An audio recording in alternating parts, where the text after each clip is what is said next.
Ken says, "Are you feeling okay? You feeling safe?" To his credit, he managed not to make a joke there. I think he's learned his lesson a little bit about humiliating Gypsy on camera. Hey friends, so we are going to finish up the recap of episode 3. I may have gotten some of this slightly out of order, but I swear to God, it's so boring, y'all. It doesn't even matter. You probably won't even be able to tell. Okay, so we have an opening scene after a commercial where Gypsy is reading a letter from KRISTY and Rod that says that they are going to visit KRISTY's dad in Texas. Not sure if y'all can read that there, but it mentions they give Gypsy a little chore list. Put the clothes in the washer. We got Gypsy in the kitchen. I wonder if she's going to try and burn some eggs or make up a little royal mashed potato.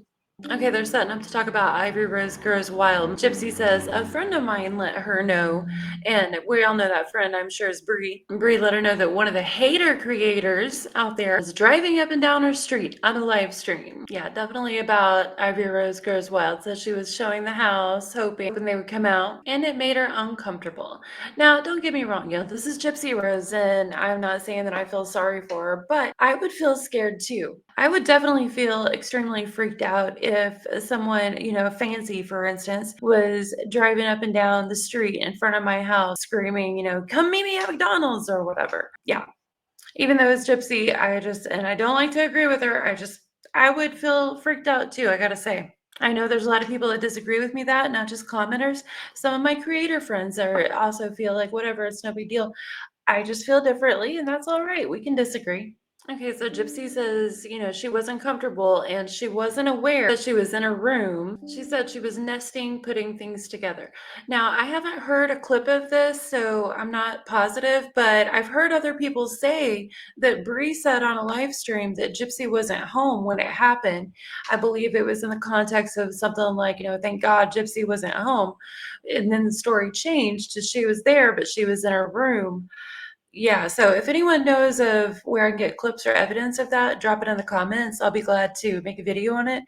But yeah, apparently the story has changed, so we'll see if I can find evidence of that.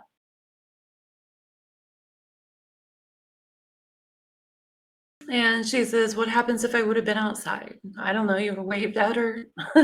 Like, I highly doubt Ivory would have pulled over, but she seemed a bit unhinged that day, so who knows? But she keeps making a big deal about the fact that she was alone, and I don't know that that is so much fear of Ivory Rose as it is manipulation of Ken. Like, you need to be here. Because we know Ken said in that one episode that he doesn't like to spend too much time there because Gypsy's bed's uncomfortable. I bet that's not the only thing that's uncomfortable for Ken around there. But then Gypsy makes a funny statement about how she doesn't know martial arts or anything, so she can't defend herself. Can y'all imagine Gypsy doing martial arts? Yeah, like I said, she keeps driving home. She's defenseless and alone. And she does one of those Gypsy things where, she's lying. She's like, I don't feel in danger, but I don't feel safe either. Just like in the last recap, that one part where she was talking about the ex's hairbrush, and she was like, I'm not mad. And every time she says mad like that, it's very obvious that she's mad. Well, as you all know, I'm sure, Gypsy has been live streaming herself, watching each episode. And while she was watching it with KRISTY the other night, she literally said when it got to that part, she was like, I was mad. I was mad. So, it's a small thing, but it's just in big things and small. Gypsy will say one thing, then later admit that was a lie, and then keep reiterating, I was taught to be a very good liar with no conscience, but I'm trying to do better. But she keeps lying about, like I said, things big and small, and then wonders why we all call her out and don't believe her on anything that comes out of her mouth. Like, there's a reason for it. We got more of that tense music. Now we're going into shots of Ken. We got Ken's dog, and they show Ken getting this call from Gypsy about being in danger. In typical Ken style, he's like, do you actually want me to come get you? Because I can.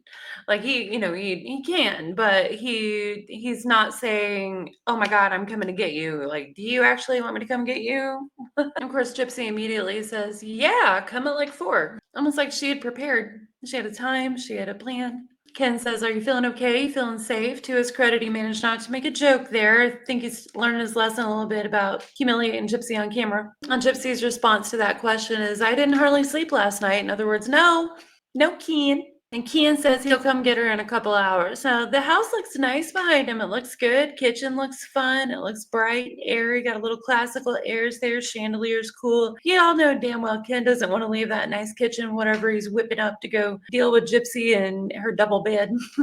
Or full size, whatever it is.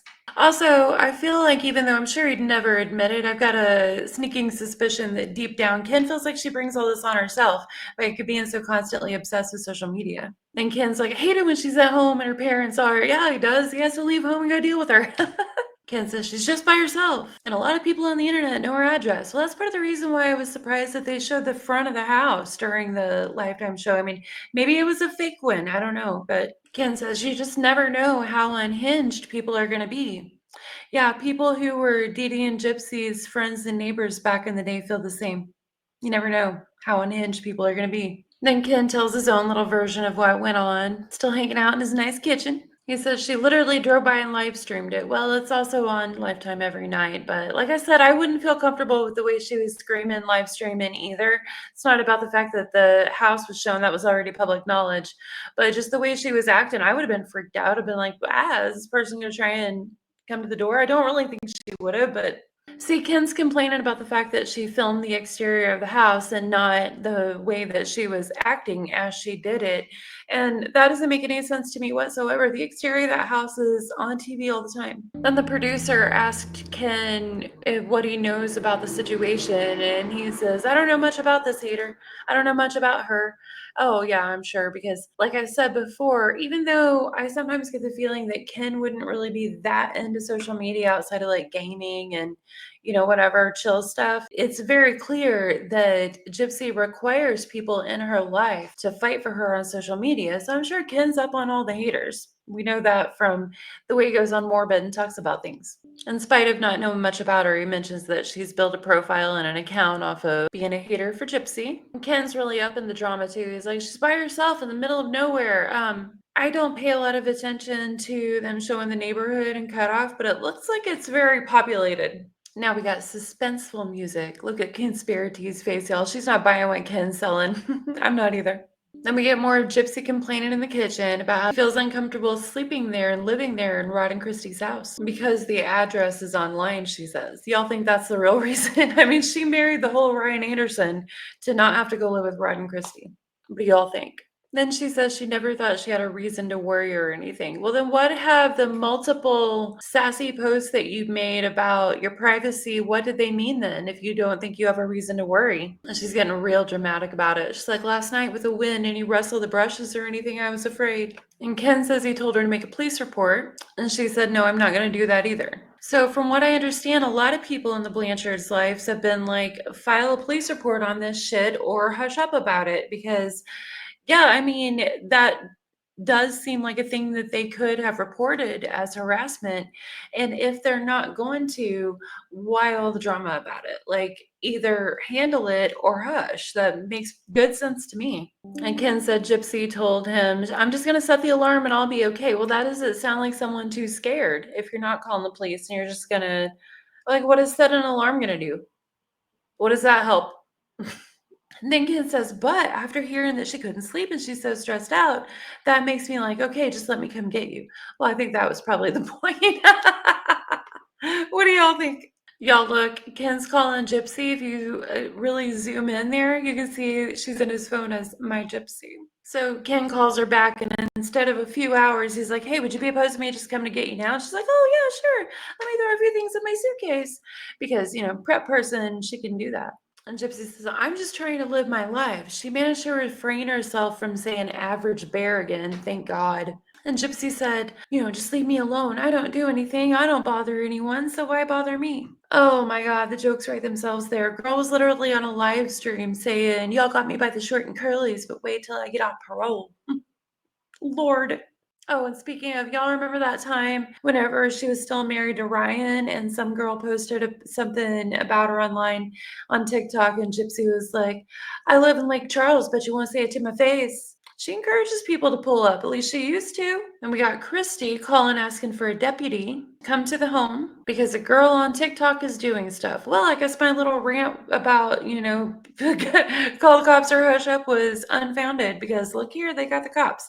I recorded this from Conspiracy's Lab, but I was doing other things at the time because I knew I was going to come through here and do a recap with y'all and watch it all then. So look at me running my mouth. Oh, they told the cops that she was home alone. So if Bree said on that live that she wasn't home, then Bree was either trolling and rage baiting, as she sometimes does. She says stuff that's straight up untrue sometimes, just to see what people will make content about regarding it. So interesting. Look at Gypsy sitting there watching this happen. Kristy's like, you have someone that can't defend themselves. And she's pregnant. So naturally, Gypsy's like leaning back with her belly out as much as she can. KRISTY says, no, I'm not having it. And they're talking about the baby, and Gypsy's like, it's Louisiana law that it's going to be an Anderson. And Ken's looking all constipated there. She says, until the paternity test. So I wonder if it's changed now. And Ken says, I don't think any man idealizes for his firstborn child to be born with someone else's name. Yeah, I would think not, Ken. Lord, look at his face there, y'all. And then they show some footage of Ryan taking a poll. It is what it is. It's one of those, Pixie, get my vape. Then Gypsy says what irritates her the most is Ryan speculating. Girl, you, from the sound of it, almost overlapped them. So, of course, he would speculate. My God. And apparently, if Ryan is to be believed, Gypsy sent him positive pregnancy test way before the actual pregnancy announcement with Aurora, before the timeline of when Aurora would have been conceived. So how the hell is Ryan to know? Of course he's going to speculate. Look at her jaw all jutted out there. She's about to get sassy. She's like, next week I'm having the paternity test done. And Ken tells her that she should definitely expect a percentage of the internet not to believe the results. Obviously. Then they go to commercial showing Ryan and Pixie. So I wanted to completely finish out this episode tonight, the whole recap, and then also talk about the live that she did afterwards. And I've run into technical issues with the videos playing that I'm getting my screenshots from. So I'm going to have to end it here, friends, and restart in the morning. Talk to y'all soon.